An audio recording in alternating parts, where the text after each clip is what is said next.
All right. Now, when you are being given questions to dissolve in division in modular arithmetic, this is how it is simply done. The question says, divide 6 by 7 mode 9. Now, the very first thing you simply need to do here is, what is the first digit I'm having here? The first digit is 6. I'll come here and write it 6. Divide, you can see the division sign.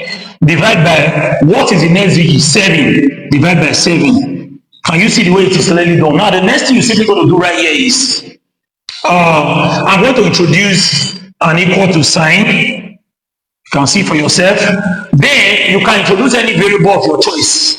You can introduce any variable of your choice. You can say x, y, z, as the case may be. So I'm going to introduce an x. So you can clearly see the way it is done. So now I will say mode 9. We are currently working with mode 9. So let's go. We are going to cross multiply here. 7 times x will give me 7x. You can clearly see for yourself, equal to 6 times, there's nothing beneath here. So we can say 6 times 1. 6 times 1 will give you what? 6. So this is what I'm currently having. So you watch the process whenever you are being given questions to dissolve in modular arithmetic. Now the next thing I'm simply going to do, I'm going to ask myself, this is 6. Now what are the multiples of 9 that I will add to 6? Such that when 7 go into it, there will be no remainder. Let me explain what I mean here. I want to clearly explain what I'm trying to portray here. Now, what I'm saying is, if you go to your multiplication table, you have 9 times 1, 9, 9 times 2, 18, 9 times 3, 27. Those numbers you see there, those multiples of 9. The question is, which among those numbers will you add to 6? Such that when it is divided by the coefficient of s, which is this 7, there will be no remainder. So now let's try it. 9 plus 6, automatically that will give me 15. If I do 15 divided by 7, there will be remainder. I'm looking for the one that has no remainder. Again, let's use 18.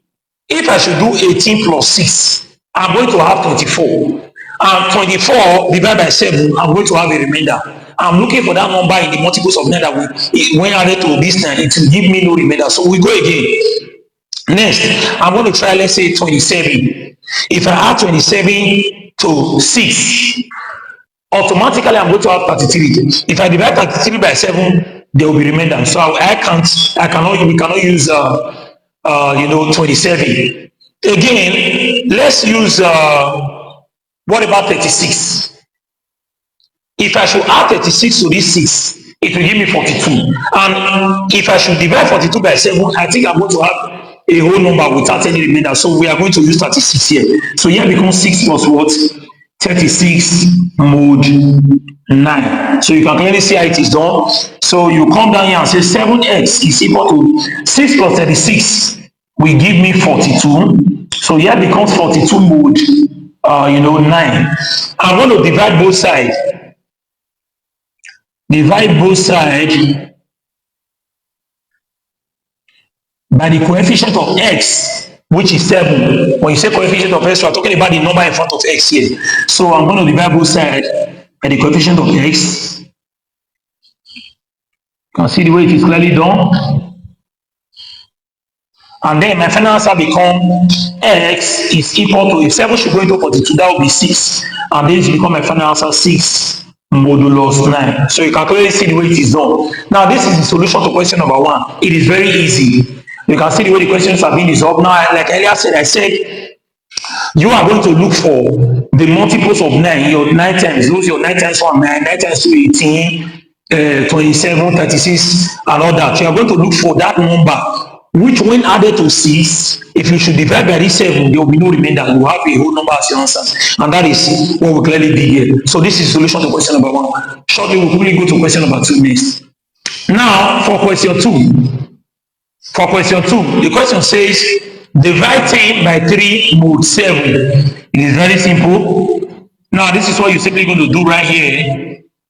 What is our first digit? 10. I'm going to write it 10. You can clearly see for yourself. Divide by, what is the next digit you divide so?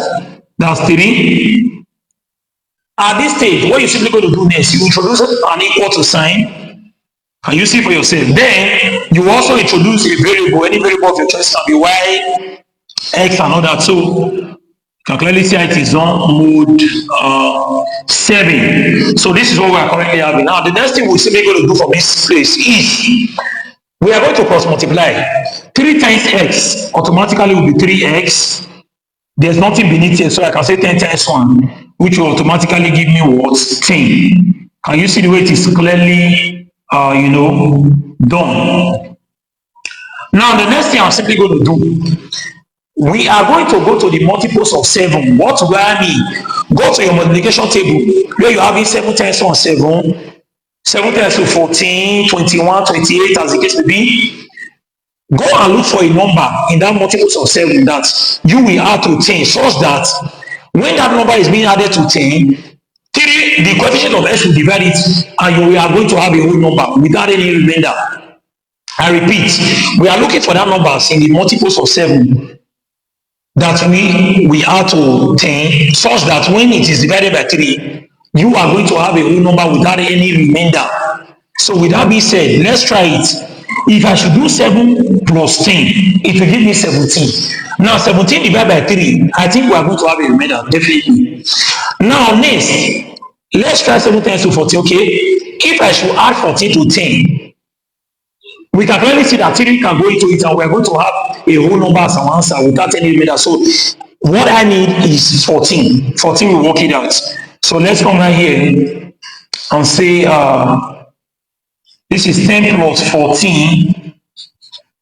Can clearly see the way I'm doing it. 10 plus 14 mode 7. So let's clearly work it out.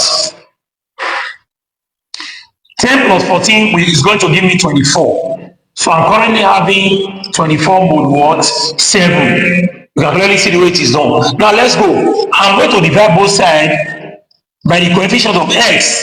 Meaning I'm going to divide both sides using any term in front of this x, any number in front of this x. So this is what I'm simply going to do.